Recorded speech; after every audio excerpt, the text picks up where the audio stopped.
Hello everyone and welcome back to my channel parenting recipes. जब भी हम market में अपने बच्चे के लिए फीडिंग बॉटल लेने जाते हैं तो हम क्या देखते हैं कि वहां हमारे पास यूजली 3 ऑप्शंस अवेलेबल होती हैं, स्टील, प्लास्टिक या ग्लास। और हम कंफ्यूज हो जाते हैं कि हम कौन सी बॉटल खरीदें। हमें नहीं समझ आता कि कौन सी बॉटल जो है वो हमारे बच्चे के लिए बेस्ट है। तो आज की इस वीडियो में मैं आपकी सारी कंफ्यूजन दूर करूंगी, क्योंकि इसमें हम हर एक फीडिंग बॉटल के प्रोज और कॉन्स को देखेंगे। और जब हम उसके प्रोज और कॉन्स को देखेंगे तो हमें खुद ब खुद समझ आ जाएगा कि हमें कौन सी बॉटल अपने बच्चे के लिए लेनी चाहिए। और नेक्स्ट टाइम हमें कभी भी कोई डाउट नहीं होगा बॉटल चूज करने में। तो आइए इस वीडियो को स्टार्ट करते हैं। हम 1 बाय 1 करके हर फीडिंग बॉटल के प्रोज और कॉन्स को देखते हैं। सबसे पहले हम बात करेंगे प्लास्टिक फीडिंग बॉटल की। मोस्ट कॉमनली सब पेरेंट्स जो फीडिंग बॉटल यूज करते हैं वो है प्लास्टिक फीडिंग बॉटल, क्योंकि प्लास्टिक की फीडिंग बॉटल इजीली कहीं भी अवेलेबल होती है। इसीलिए मोस्ट कॉमनली पेरेंट्स जो है वो प्लास्टिक फीडिंग बॉटल को ही प्रेफर करते हैं। इसके बहुत से प्रोज भी हैं और बहुत सी इसकी शॉर्टकमिंग्स भी हैं। अब उनको देखते हैं। इसके क्या क्या प्रोज हैं। एक तो यही कि ये इजीली अवेलेबल होती है। हमें छोटे से छोटे मेडिकल स्टोर पे भी प्लास्टिक फीडिंग बॉटल जो है वो इजीली मिल जाती है। नेक्स्ट इसका क्या बेनिफिट है। इसका बेनिफिट ये है कि ये बहुत लाइट वेट होती है। बच्चे को भी अगर हैंडल करनी हो ये बॉटल तो उसको ये हैवी फील नहीं होती, क्योंकि ये बहुत लाइट वेट होती है।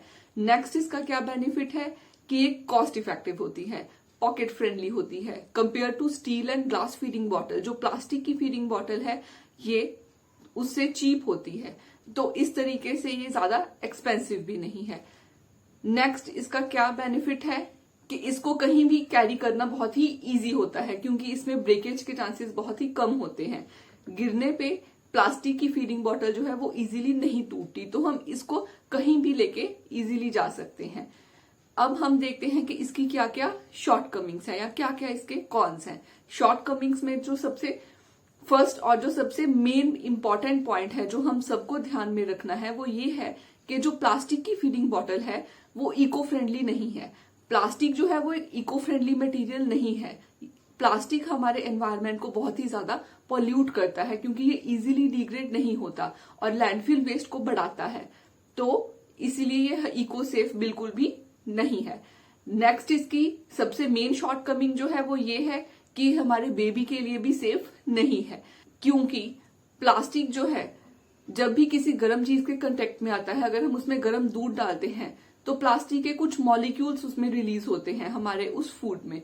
तो जब हमारा बच्चा उस दूध को पिएगा तो वो सारे जो प्लास्टिक के कंपाउंड्स उसमें रिलीज हुए हैं वो उसके अंदर जाएंगे, जो कि उसकी हेल्थ के लिए बहुत ही ज्यादा डेंजरस हो सकते हैं। इसीलिए ये हमारे बच्चे के लिए भी सेफ नहीं है। इवन इफ हम बीपीए फ्री प्लास्टिक या कितनी भी हाई ग्रेड प्लास्टिक की ही क्यों ना ले ले, लेकिन है तो आफ्टर ऑल वो प्लास्टिक ही, जो कि हमारे बच्चे के लिए और एनवायरमेंट के लिए बिल्कुल भी सेफ नहीं है। और इसकी क्या शॉर्टकमिंग है कि इस पे विद टाइम येलोनेस आ जाती है। आपने देखा होगा जो प्लास्टिक की बोतल है थोड़े टाइम के बाद वो प्लास्टिक येलो होनी स्टार्ट हो जाती है और कई बार इसमें से स्मेल भी आनी स्टार्ट हो जाती है। चाहे हम कितनी भी अच्छी तरह से उसको क्लीन रखते हो, उसको धोते हो, लेकिन फिर भी कई बार प्लास्टिक में से थोड़ी सी स्मेल आनी स्टार्ट हो जाती है। इसलिए ये लॉन्ग लास्टिंग तो बिल्कुल नहीं है। और इसकी क्या शॉर्टकमिंग है, इसमें स्क्रैचेस बहुत इजीली आ जाते हैं और जो वो स्क्रैच वाला एरिया होता है वहां पे बैक्टीरियल ग्रोथ होने के बहुत ज्यादा चांसेस बढ़ जाते हैं, जो अगेन हमारे बच्चे के लिए सेफ नहीं है। तो अब हम नेक्स्ट बॉटल देखते हैं जो कि है स्टील फीडिंग बॉटल। स्टील की जो फीडिंग बॉटल है इसके क्या क्या प्रोज हैं, इसके हमें क्या क्या बेनिफिट्स हैं। सबसे मेन और सबसे फर्स्ट बेनिफिट जो है वो ये है कि स्टील जो है वो एक इको फ्रेंडली मटेरियल है। स्टील जो है वो हमारे एनवायरनमेंट को पॉल्यूट नहीं करता और लैंडफिल वेस्ट को भी इंक्रीज नहीं करता। नेक्स्ट इसका बेनिफिट है ये हमारे बच्चे के लिए भी सेफ है, क्योंकि जब कोई भी फूड जो है वो स्टील के कांटेक्ट में आता है, जैसे अगर हम दूध डालते हैं स्टील की बोतल में, तो दूध जब वो स्टील के कांटेक्ट में आता है तो स्टील उसमें कोई भी ऐसे हार्मफुल केमिकल्स रिलीज नहीं करता जैसे कि प्लास्टिक में होता है। तो इसीलिए ये हमारे बच्चे के लिए भी एकदम सेफर ऑप्शन है। और इसका क्या बेनिफिट है, इसमें भी ब्रेकेज के चांसेस बहुत कम होते हैं या कह लो निल होते हैं, क्योंकि स्टील की बोतल भी जो है वो गिरने पे नहीं टूटती। और इसका क्या बेनिफिट है, अगर हम इंसुलेटेड बॉटल लेते हैं, इंसुलेटेड स्टील बॉटल लेते हैं, तो उसमें दूध थोड़े लंबे टाइम के लिए गर्म भी रहता है, जिससे कि हमें बार बार दूध गर्म नहीं करना पड़ता। ये इसके कुछ बेनिफिट्स हैं। अब हम इसकी शॉर्टकमिंग्स देखेंगे, इसके क्या क्या कॉन्स हैं। सबसे मेन और सबसे पहला जो इसकी शॉर्टकमिंग है वो ये है कि ये एक्सपेंसिव होती है। अगर हम इंसुलेटेड बॉटल लेते हैं वो तो और भी ज्यादा एक्सपेंसिव होती है, लेकिन नॉर्मल स्टील की बॉटल भी प्लास्टिक के कंपैरेटिवली काफी एक्सपेंसिव होती है। कई बार हमें ये इजीली अवेलेबल भी नहीं होती। आजकल तो खैर ऑनलाइन हर जगह अवेलेबल है, लेकिन अगर हम किसी छोटे मोटे स्टोर पे जाएंगे तो हो सकता है हमें वहां स्टील की बॉटल अवेलेबल ना मिले।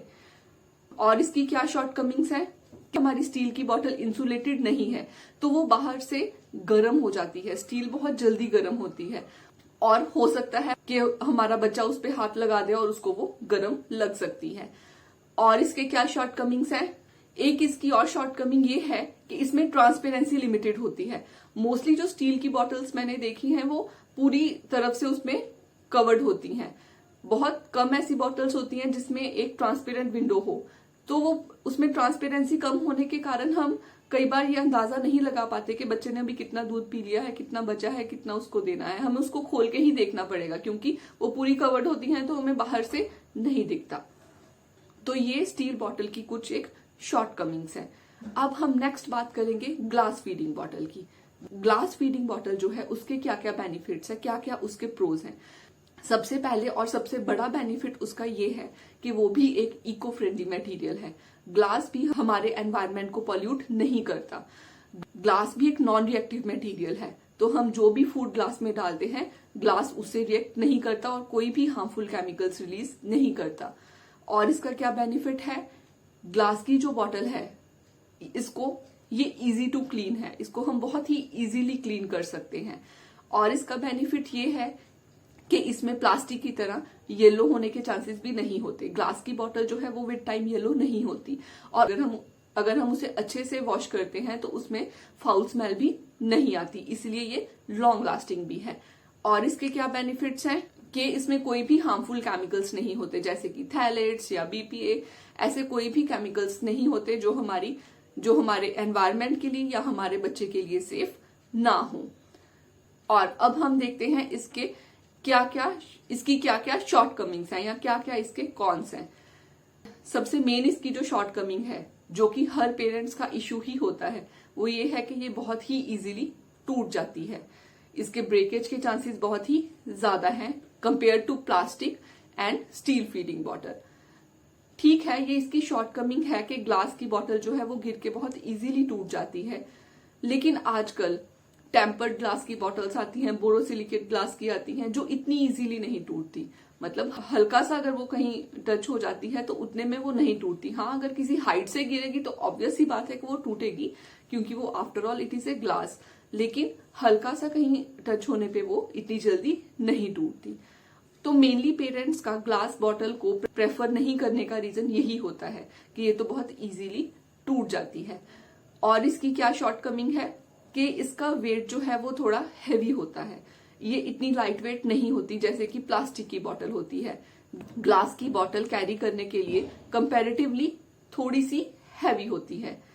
और इसमें क्या शॉर्टकमिंग है कि इसमें हमें बहुत से डिफरेंट तरह के डिजाइन या कलर ऑप्शंस नहीं मिलते।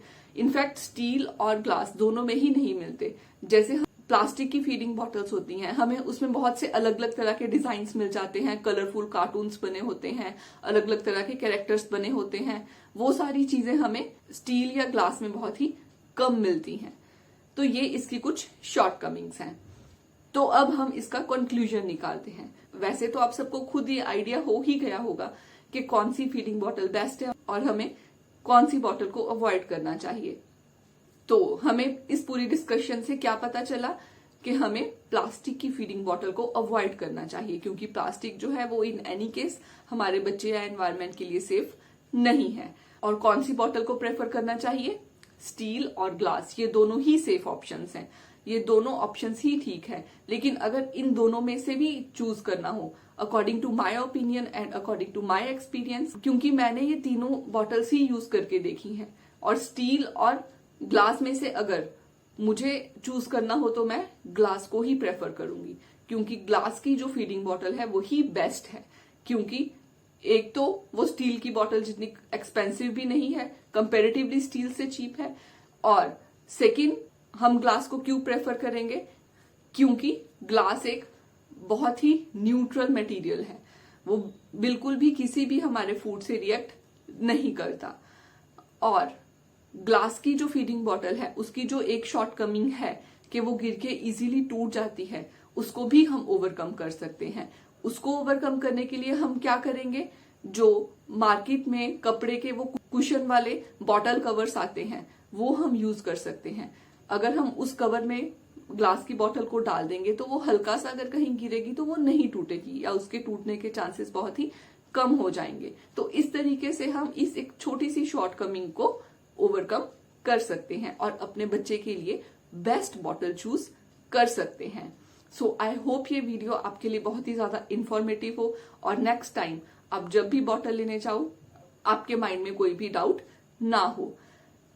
अगर आपको मेरी ये वीडियो अच्छी लगी है तो इसे लाइक करें, शेयर करें और चैनल को सब्सक्राइब करें, क्योंकि ऐसी ही और इंफॉर्मेटिव वीडियोस मैं आपके लिए बनाती रहूंगी।